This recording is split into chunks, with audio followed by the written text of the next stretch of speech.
sont commis, il est toujours là. Il est le premier à les diffuser. Comment se peut-il que quelqu'un qui vit à Londres puisse être au courant et surtout puisse connaître les noms de tous ceux-là qui assassinent, qui sont assassinés juste à quelques minutes près?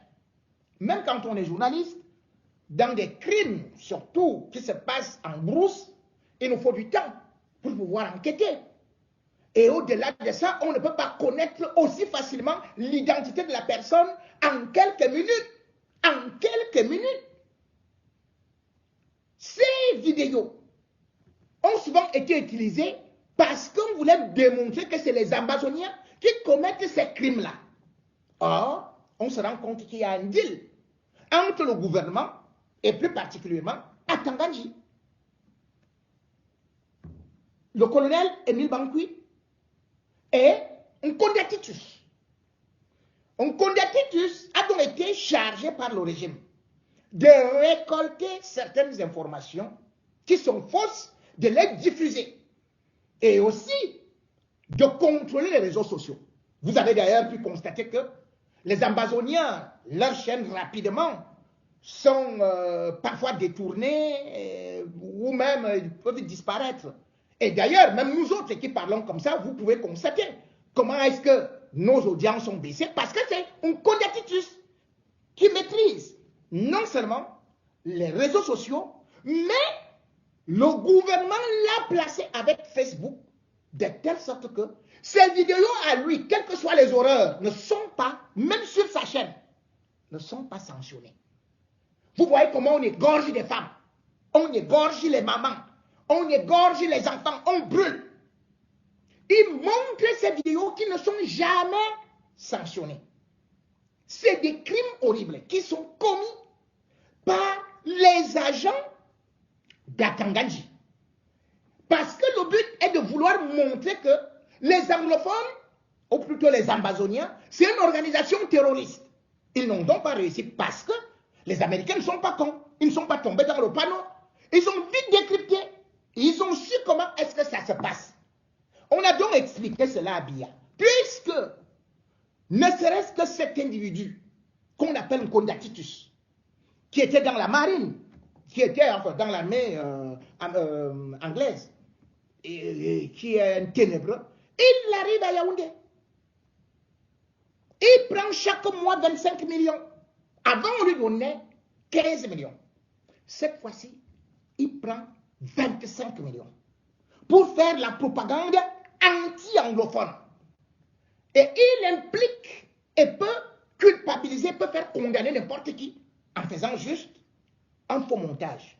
Je vais vous donner beaucoup de dossiers qu'il a déjà eu à faire. Et le sang qui a coulé, c'est à cause de cet individu. Et bien évidemment, à Tanganji, qui ont voulu faire croire à Biya, avec Émile Bankui, avec Ngongo, que oui, la seule façon de vaincre la résistance, c'était d'exterminer les anglophones et non négocier. Ils faisaient les affaires dans leur guerre. Et Titus Ngonda, lui également, il a ce qu'on appelle des relais. Et ces relais-là se retrouvent dans ce qu'on appelle les centres DDR, c'est-à-dire que les centres de désarmement, de démobilisation et de réintégration que le gouvernement camerounais a créé pour essayer de recruter, de reprendre la main sur les Ambazoniens qui acceptent les combattants déposer les armes. Et parmi cela, il y a donc Oka Clovis. Oka Clovis, lui, il touche pour faire la propagande. Pendant que les autres n'ont rien à manger, les autres sont abandonnés dans des centres, eh bien, qu'est-ce qu'Oka Clovis lui touche? Le gars a 1,5 million chaque mois. On condamne que ça arrive au Cameroun. Soit c'est par Émile Bankui, soit c'est Mbayou, soit alors, bon, il a même aussi été reçu le 11 août 2020 par Ngongo. Mais Ngongo a dit, on ne se filme pas. Il arrive, il prend de l'argent. Pour le tenir, on a fait qu'il épouse une jeune fille qui faisait le bac de la classe de terminale. C'est Tangandji, une fille de Bamenda. Elle a accouché en février 2022. Elle a accouché. Il a épousé cette fille-là. Et il a construit une maison où cette fille-là habite. Je peux vous indiquer cette maison. Mais comme je ne veux pas que les gens aillent se venger là-bas sur la fille, c'est pour ça que je ne donne ni le nom, ni la maison. Parce que, bon, mais c'est Atangandji qui a arrangé cette affaire-là. Nkonda Titus arrive donc au Cameroun et est l'un des acteurs de ce génocide, comme je le dis, avec ces individus qui se partagent de l'argent. Emmanuel Salaï, comme je vous ai dit, ce n'est pas lui qui a porté plainte aux États-Unis. C'est plutôt une diplomate américaine par rapport à la prise d'otage qui a concerné, par exemple, Monseigneur Toumi. Et l'histoire du pasteur venant s'ajouter, c'est pour ça que ça fait boum. Mais on a utilisé aussi un Salaï qui lui-même a cherché à voir Biya, mais Atangandji a refusé. Parce que, pas seulement Atangandji, mais Ngongo a refusé parce qu'il ne faut pas que Biya ait toutes les informations.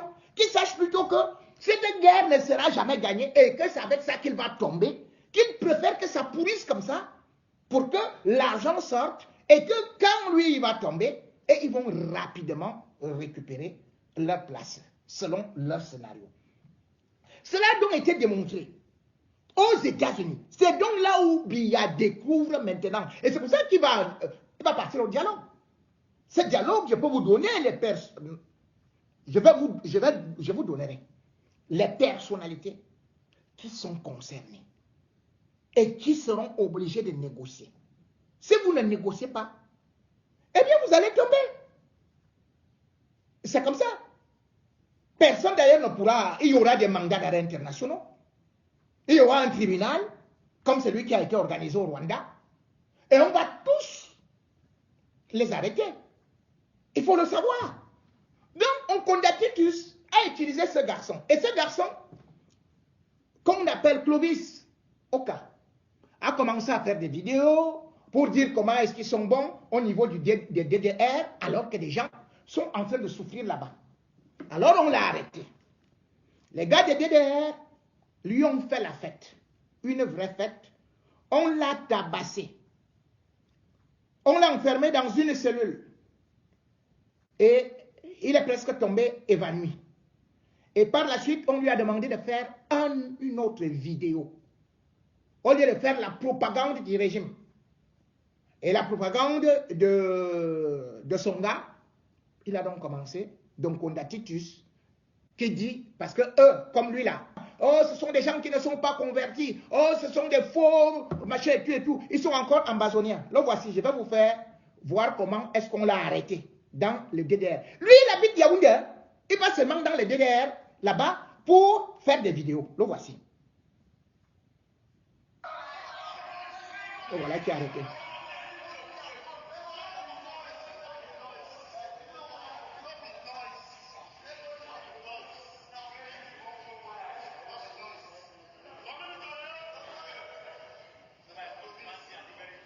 Voilà Clovis par terre. L'élément d'Atangandji. Et de my country people. Them.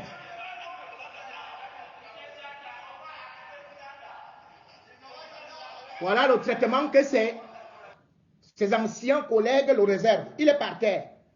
D'ailleurs, je vous donne encore l'autre. Voilà.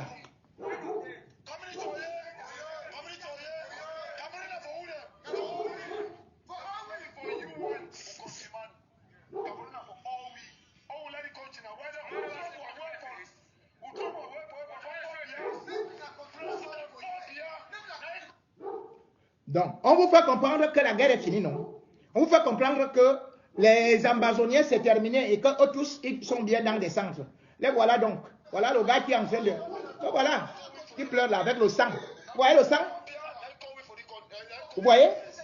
Et ici, vous voyez comment il est? Ça, c'est en plein centre à Buea. Bon, je m'arrête d'abord ici là par rapport à lui pour vous dire que ce que Yaoundé vous dit, ce que le gouvernement vous dit, c'est du mensonge. Et qu'est-ce qui se passe aujourd'hui? C'est que il a été transporté à l'hôpital. Et les